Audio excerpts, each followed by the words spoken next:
ফিলিস্তিনের গাজায় ইসরায়েলের বর্বর আগ্রাসনের প্রতিবাদে দেশব্যাপী বিক্ষোভ ও সমাবেশ করেছে বিএনপি ও এর অঙ্গ সহযোগী সংগঠন। নির্বিচারে হামলা আর গণহত্যার বিচারের দাবিতে রাস্তায় নামেন যুবদল, ছাত্রদল কর্মীরা ছাড়াও শিক্ষার্থী, চিকিৎসক সহ বিভিন্ন শ্রেণী পেশার মানুষ। প্রতিনিধিদের পাঠানো তথ্য ও ছবিতে আরো জানাচ্ছেন সিরাজুম শুভ। ফিলিস্তিনিদের উপর ইসরায়েলি বর্বরতার প্রতিবাদে রাজশাহীতে বিক্ষোভ মিছিল করেছে বিএনপি ও এর অঙ্গ সহযোগী সংগঠন। এ সময় নেতানিয়াহুর কুশপুত্তলিকা দাহ করা হয়। গাজার প্রতি সংহতি জানিয়ে বিক্ষোভ মিছিল করেছে রংপুর জেলা ও মহানগর ছাত্র দলও।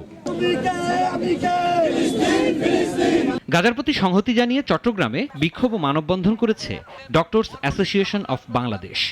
মুসলমানদের উপর বর্বরোচিত গণহত্যা ও মানবতা বিরোধী আগ্রাসনের বিরুদ্ধে ছাত্র দলের আয়োজনে বিক্ষোভ মিছিল হয়েছে গাজীপুরে। আমরা জাতীয়তাবাদী ছাত্র দল বলতে চাই, আমরা এই জিহাদি অবস্থানে ফিলিস্তিনের পক্ষে সবসময় রাজপথে থাকবো বন্ধুরা।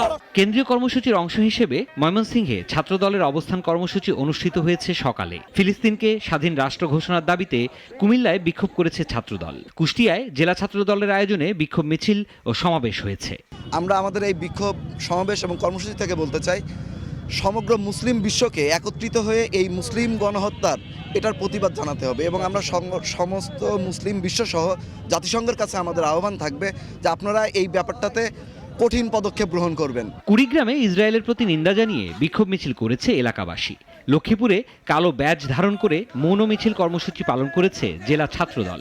নাটোরেও বিক্ষোভ ও মিছিল হয়েছে। ছাত্রদলের কেন্দ্রীয় কর্মসূচির অংশ হিসেবে হয়েছে সমাবেশ। ইসরায়েলি হামলার প্রতিবাদে ভোলায় ছাত্রদলের বিক্ষোভ মিছিল ও সমাবেশ হয়েছে। সমাবেশে অংশ নেয় শিক্ষার্থীরাও। একই দাবিতে নেত্রকোনায় জেলা ছাত্রদলের উদ্যোগে হয়েছে বিক্ষোভ মিছিল ও সমাবেশ। সিরাজুম শুভ, নাগরিক। ওয়ালটন আবারও মিলিনিয়ার অফারে ওয়ালটন ফ্রিজ কিনে আপনিও হয়ে যেতে পারেন মিলিয়নিয়ার।